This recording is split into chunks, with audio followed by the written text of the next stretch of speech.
کیا مطلب؟ یعنی زمانہ ہمارے ذہن کی ساخت کا نتیجہ اس لیے ہے تاکہ ہم اپنے تجربات کو مرتب کر سکیں، ورنہ ہم کبھی بھی اپنے تجربات سے استفادہ حاصل نہیں کر پائیں گے اگر زمانہ نہیں ہوگا۔ زمانہ خارج میں موجود نہیں ہے۔ علامہ کشمیری رحمہ اللہ ان تمام مباحث سے واقف تھے، وہ ارسطو کے فلسفے سے واقف تھے، وہ افلاطون کے فلسفے سے واقف تھے، وہ آئزک نیوٹن کی رائے سے واقف تھے، وہ کانٹ کے فلسفے سے واقف تھے، اور یہی وجہ ہے کہ انہوں نے کانٹ کے اس فلسفے کو ترجیح دی اور یہ کہا کہ زمانے کے بارے میں کہ الزمان ہوا بھی لا نحن بھی ہوا بنا، کہ زمانہ ہم سے ہے، یعنی ہمارے ذہن میں ہے، وہ موجود ذہنی ہے، زمانہ خارج میں حقیقت مطلقہ نہیں ہے۔ یہ بات مرقات الطارم میں حضرت علامہ کشمیری رحمہ اللہ فرما رہے ہیں، لیکن اس کے بعد جو انہوں نے ایک جملہ فرمایا وہ ہے کل کی ڈیبیٹ سے متعلق۔ حضرت فرماتے ہیں کہ وَإِذًا لَا مَعْنَى لِإِلْزَامِ تَعَطُّلِ الْفَيْضِ وَنَحْوِهِ۔ اب کیا مطلب ہے اس کا؟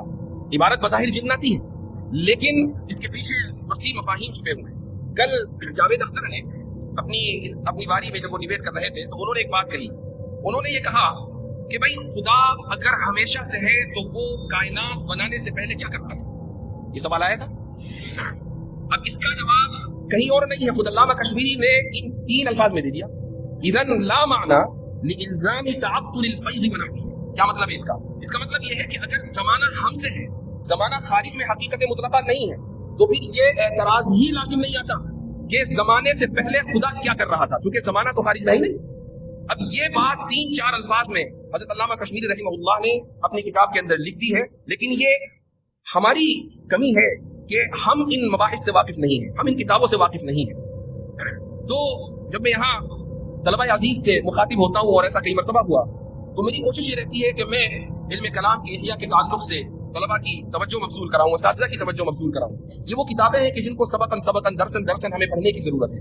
اگر یہ کتابیں ہم پڑھیں گے تو دنیا کے کسی بھی فورم پر جا کر ہم گفتگو کر سکتے ہیں، ڈیبیٹ کر سکتے ہیں، مکالمہ کر سکتے ہیں۔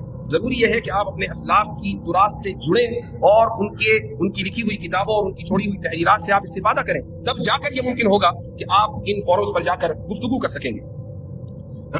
ایک اور بات کل کی ڈیبیٹ میں آئی تھی اور وہ یہ تھی کہ جب ویسے عام طور سے سوال جواب ہوتا ہے اور خصوصاً جب اتنا ٹینسڈ ماحول ہو، آپ کو اس کا اندازہ نہیں ہے چونکہ ہم اس کمرے میں موجود تھے جہاں 200 افراد تھے اور ماحول بڑا ٹینس تھا۔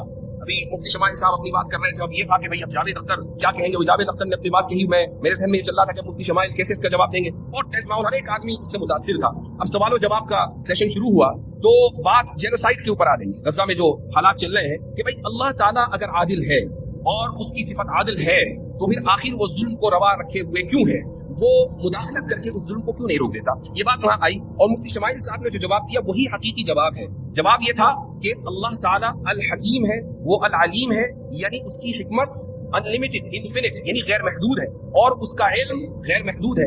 اگر آپ اس کے ایک ایک فعل، جو خود افعال اس کے غیر محدود ہیں، ایک ایک فعل کی حکمت کو جاننے کا مطالبہ کریں تو آپ خود اپنے آپ کو العلیم بنانا چاہتے ہیں، جو ممکن نہیں ہے، کیونکہ اگر آپ کے ذہن میں تمام کی تمام غیر محدود حکمتیں آ جائیں تو علم غیر محدود ہو جائے گا اور پھر آپ بھی الحکیم ہوں گے اور آپ بھی العلیم ہوں گے، اور یہ ممکن نہیں ہے۔ تو اس لیے اللہ تعالیٰ کی ہر حکمت کو جاننا ممکن نہیں ہے۔ تو اللہ کی کوئی نہ کوئی حکمت ہوگی کہ بچے مرتے ہیں، عورتوں کا ریپ ہوتا ہے اور نقصان ہوتا ہے، زلزلے آتے ہیں اور طوفان آتے ہیں اور طرح طرح کی آفات و بلیات و مصائب آتے ہیں، یہ اللہ تعالیٰ کی اس میں حکمتیں ہیں۔ لیکن یہاں پر ایک بات کا اور اضافہ میں کرنا چاہوں گا۔ حضرت شاہ صاحب رحمہ اللہ نے حجت اللہ البالغہ میں شروع میں ایک مبحث ذکر کیا ہے اور یہ ہے حسن اور قبح کا۔ بالکل شروع میں یہ مبحث آتا ہے، اس میں اشاعرہ کا جو انہوں نے نظریہ پیش کیا ہے وہ یہ ہے کہ اشاعرہ کے نزدیک حسن اور قبح نقلی ہے، عقلی نہیں ہے۔ کیا مطلب؟ اس کا مطلب یہ ہے کہ اللہ نے جس کام کو حسن قرار دیا، جس کا حکم دیا وہ حسن ہے، اور اللہ نے جس کام سے روکا وہ قبیح ہے، اور اللہ کے کسی بھی فعل میں اور کسی بھی کام میں قبح ممکن نہیں ہے۔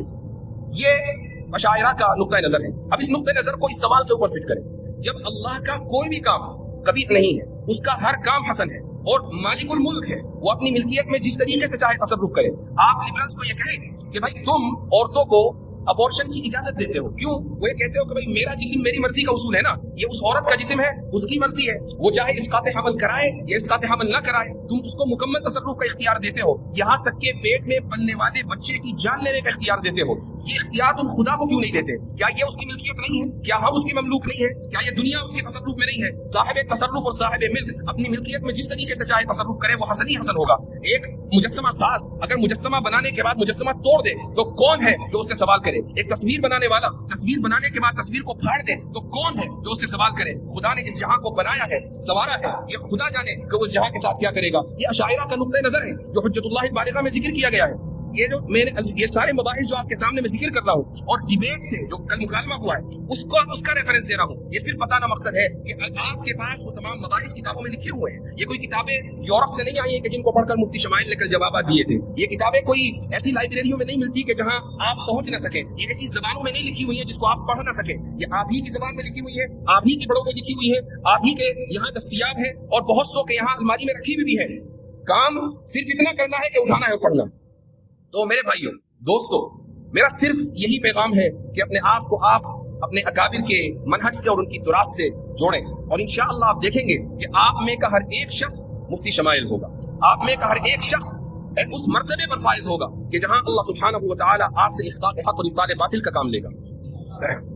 مفتی شمائل صاحب نے آخر میں ایک بات ذکر کی اور بڑی اچھی ذکر کی، اور وہ یہ کہ طرح طرح کا تعصب مختلف جگہوں پر پایا جاتا ہے. ایک نئی قسم کا تعصب ہے ادارہ جاتی تعصب. مفتی شمائل اگر نہ بھی کہتے تو میں یہ بات ضرور کہتا ہوں کہ کل کے بوسے نے اس تعصب کی دیوار کو ختم کر دیا. یہ حقیقت ہے کہ آج اگر ایک ندوی فاضل کا دیوبند کے طلبہ استقبال کر رہے ہیں تو اگر تعصب کسی کے ذہن میں ہوتا تو یہ استقبال نہ ہو رہا ہوتا. مفتی شمائل صاحب آج کے دن کے ہیرو ہیں اور ندوے سے پہلے دیوبند آئے ہیں اور اس کے بعد انشاءاللہ ندوے جائیں گے اور میں بھی انشاءاللہ شاید جاؤں، ابھی طے نہیں ہے، اب وہ خبر پہنچ جائے گی وہاں. وہ منہ سے نکل گیا، واپس لیتا ہوں، رجوع کرتا ہوں. ایک اور بات میں بتا دوں کہ آج سے کوئی تقریباً 1.5-2 سال پہلے میری یہ کوشش ہوئی کہ جاوید اختر کو ڈیبیٹ پر بلایا جائے اور بیچ میں کچھ لوگ تھے تو انہوں نے جاوید اختر سے رابطہ بھی کیا اور جاوید اختر نے حامی بھر لی کہ ہاں بھائی ڈیبیٹ کریں گے اور یہ بھی کہہ دیا کہ میں مفتی صاحب کے چینل پر ہی آ جاؤں گا، میرا اپنا کوئی چینل نہیں ہے. مجھے بڑی حیرت ہوئی کہ بھائی بہت زیادہ وسعت ظرفی رکھتے ہیں اور اس میں کوئی شک نہیں ہے. ہماری ان سے ذاتی طور پر بھی ملاقات ہوئی ہے. ابھی جو حضرت والا فرما رہے تھے کہ ان کے لیے دعا کرنی چاہیے، ان کی ہدایت کے لیے دعا کرنی چاہیے، بہت اہم بات تھی. تو انہوں نے اس کو قبول کر لیا، لیکن پھر کسی من چلے نے اویس اقبال والی ویڈیو ان کو دکھا دی اور انہوں نے کہا کہ بھائی میں ان سے ڈیبیٹ نہیں کروں گا اس لیے کہ یہ تو بولنے ہی نہیں دیتے. پھر بات ختم ہو گئی. پھر انہوں نے کہا کہ میں شکاگو آ رہا ہوں، وہاں ہی مفتی صاحب رہتے تو وہیں بات کر لیں گے. وہ آئے لیکن کوئی ایسی صورتحال نہیں بن پائی اور گفتگو ان سے نہیں ہوئی. جب ہم پرسوں ان سے ملے ڈیبیٹ سے ایک دن پہلے، میں اور مفتی شمائل صاحب ان سے ملے، ان کی ٹیم سے 2-3 لوگ اور تھے. تو وہ مجھے دیکھ کر کہنے لگے کہ میں نے آپ کی وہ اویس اقبال والی ویڈیو دیکھی ہے، آپ نے بہت ہی سنجیدگی سے کلام کیا ہے اور آپ نے مکمل موقع دیا ہے سامنے والے کو بولنے کا. تو میرے ذہن میں آیا کہ ابھی 1.5 سال پہلے آپ نے یہ کہہ کر مناظرے سے پیچھا چھڑایا تھا کہ میں بولنے نہیں دیتا اور ابھی وہ وہی ویڈیو آپ اس کی تعریف کر رہے ہیں ماشاءاللہ. لیکن چونکہ ہر چیز کا ایک وقت مقرر ہوتا ہے، اس کے لیے رجال متعین ہوتے ہیں، اس کے لیے افراد متعین ہوتے ہیں. اس کام کے لیے اللہ تعالیٰ نے مجھے نہیں مفتی شمائل صاحب کو چنا تھا. اللہ تعالیٰ نے اس کام کے لیے مفتی شمائل صاحب کو توفیق دی تھی، ان کے لیے توفیق لکھی گئی تھی. اس لیے میں چاہے جتنا بھی زور لگا لیتا یہ کام ہونے والا نہیں تھا. ہاں اتنا ضرور ہے اور میں تحدیث نعمت کے طور پر یہ کہوں گا اور میں نے مفتی صاحب سے بھی یہ کہا کہ بھائی میں صرف یہ چاہتا ہوں کہ اس پورے کام میں تھوڑا سا حصہ میرا ہو جائے. صرف اسی نیت سے میں آپ کے ساتھ لگا ہوا ہوں اور جو کچھ بھی تیاری ہو رہی ہے اس میں مشورے میں شامل ہوں. باقی ان کی اپنی محنت ہے اور یہ ان کی تواضع انکساری ہے کہ انہوں نے سارا کریڈٹ اپنے اساتذہ کو دیا اور مجھے بھی شامل کر دیا. فجزاک اللہ احسن الجزاء. آخر میں صرف یہی کہوں گا کہ اپنے اکابر کی تراث کو پکڑے رکھیں، اپنے اکابر کی کتابوں کو پڑھیں. کانٹ سے زیادہ حضرت تھانوی رحمۃ اللہ علیہ کا فلسفہ ہے. کانٹ کا فلسفہ حضرت تھانوی رحمہ اللہ کے فلسفے کے سامنے کوئی حیثیت نہیں رکھتا. حضرت تھانوی کے ملفوظات ہی آپ پڑھ لیں تو آپ کو حیرت ہوگی کہ حضرت نے کیا کیا چیزیں لکھی ہیں. انتباہات مفیدہ پڑھیں، اشرف الجواب پڑھیں، حجت اللہ البالغہ پڑھیں، ابقات پڑھیں جو شاہ اسماعیل شہید کی لکھی ہوئی ہے. اسی طریقے سے حضرت نانوتوی رحمہ اللہ کی کچھ کتابیں ہیں، آپ ان کو پڑھیں. تو ان کتابوں کو جب آپ پڑھیں گے تو آپ بھی انشاءاللہ اسی میدان میں اس لیول پر کام کر رہے ہوں گے کہ کل آپ کے لیے استقبال یہ دیے جائیں گے. جزاکم اللہ خیر الجزاء وآخر دعوانا الحمدللہ رب العالمین. اچھا، یہ مولانا محمود صاحب نے آج کی اس انجمن فکر و تحقیق کی طرف سے یہ جو آج کے پروگرام کا انعقاد کیا ہے تو میں شکر گزار ہوں. اپنی طرف سے بھی شکریہ ادا کرتا ہوں، مفتی شمائل صاحب کی طرف سے بھی شکریہ ادا کرتا ہوں کہ آپ حضرات